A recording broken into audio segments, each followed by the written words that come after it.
whenever a lot of us look at this, it's easy to, it's like you went to bed one night and you woke up and the whole world had turned totally upside down. And it's happened in just the last 5 years. I know some of this has been a long time coming, but it's kind of like from where we were 5 years ago to where we are now, we're in a totally different world and it's hard to comprehend.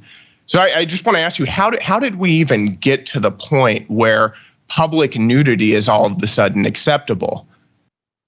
Yeah, I mean, everyone is very confused about how it suddenly became legal to flash children, and yet we're exactly in that place.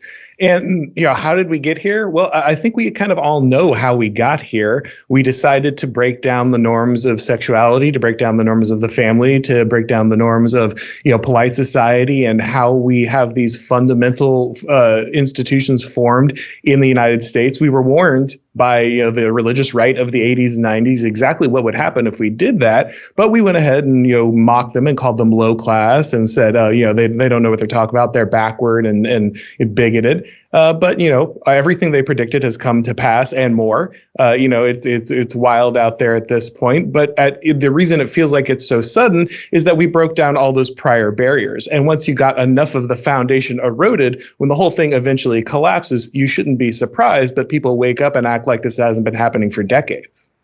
Right. And if we think just mechanically how we get here, one of the things you talk about is what you call the ratchet effect, which is that this doesn't, we talk about the slippery slope, but it's not really a smooth descent. What do you mean by that? What is the ratchet effect?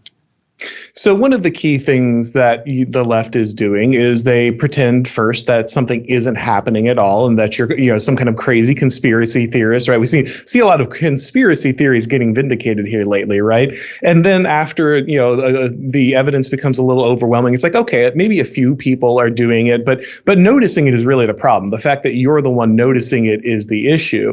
Eventually we get to kind of the area we are now where it's like, well, yeah, okay, it is definitely happening, but this isn't really going to hurt anybody. And eventually we get to the point where it's, okay, actually, we're going to be celebrating this. This was always happening. And now you're going to comply with it or we're going to destroy you personally. And each step of the way, because conservatives want to be gracious, they want to be careful, they don't want to be seen as, again, low class, crazy, backwards. They go along saying, oh, okay, I see what you're saying. No. And then eventually all of a sudden the whole thing has become full cycle. And you have conservatives now defending the positions of the left just a few years ago. Now we have conservatives talk about Caitlyn Jenner conservatism and get back to return to the roots of Pride, back when it was only a hedonistic festival of debauchery and not a kid centered version of this.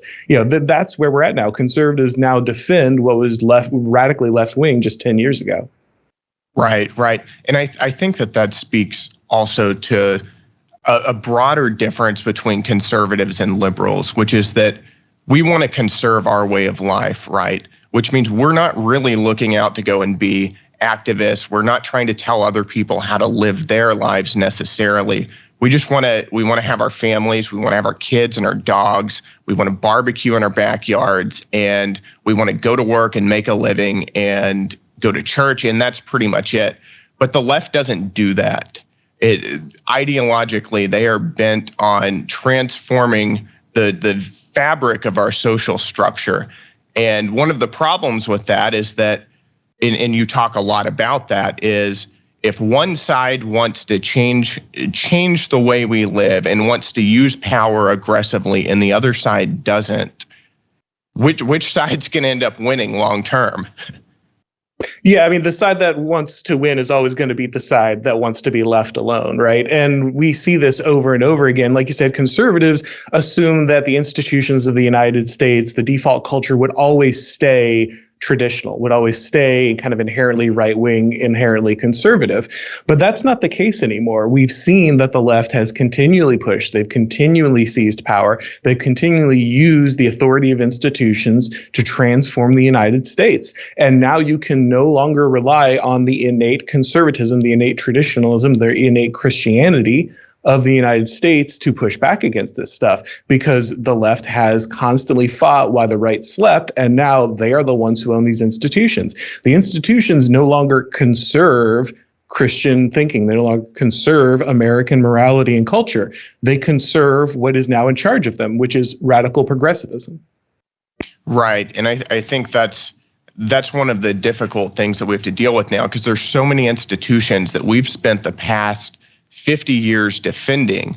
I mean, just think of 20 years ago, conservatism was about the free market. It was about being, pro-business, even pro-big business. And now we're seeing that the institutions we spent so much time defending are now the ones coming against us.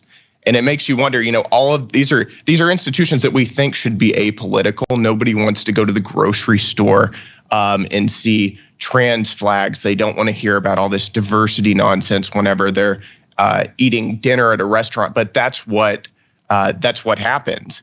And it makes you think maybe there is more to power than just the government. Maybe the left-wing ideology has more to it. There are more legs to coercing us into a particular ideology than just the government. Maybe we missed something. Yeah, that's a crucial thing for conservatives and libertarians. They like to think that by shrinking the size of the government, by reducing the power of government, they've reduced the ability of kind of the regime to influence their lives. But that's not what has happened anymore. The government's power has extended far beyond the formal bounds of the Constitution. We see this regularly now, right? You look at the Biden administration, they regularly use private institutions, private corporations to censor the free speech of Americans, to spy on Americans, because they're not restricted in the same way that the federal government is with the Constitution. The truth is that corporations were never on our side. They were destroying the family. They were destroying the ability of one man to go out and make an income and provide for his family for a very long time. They just did it with an American flag painted on the side, and they brought some economic prosperity. And so conservatives decided they were on board. But no one should be surprised that now it's more economically profitable for them to align themselves with the government. They do so. Corporations don't care about the free market. They don't want a free market. They want a market that they dominate. And if they can dominate that with left-wing progressivism, if they can destroy families, if they can use that to go ahead and liquidate any competition to their power, then they're going to do that. They don't care about American values. They care about profit. And if pairing with the government, doing the government's bidding is what moves that forward, they're more than happy to be on board.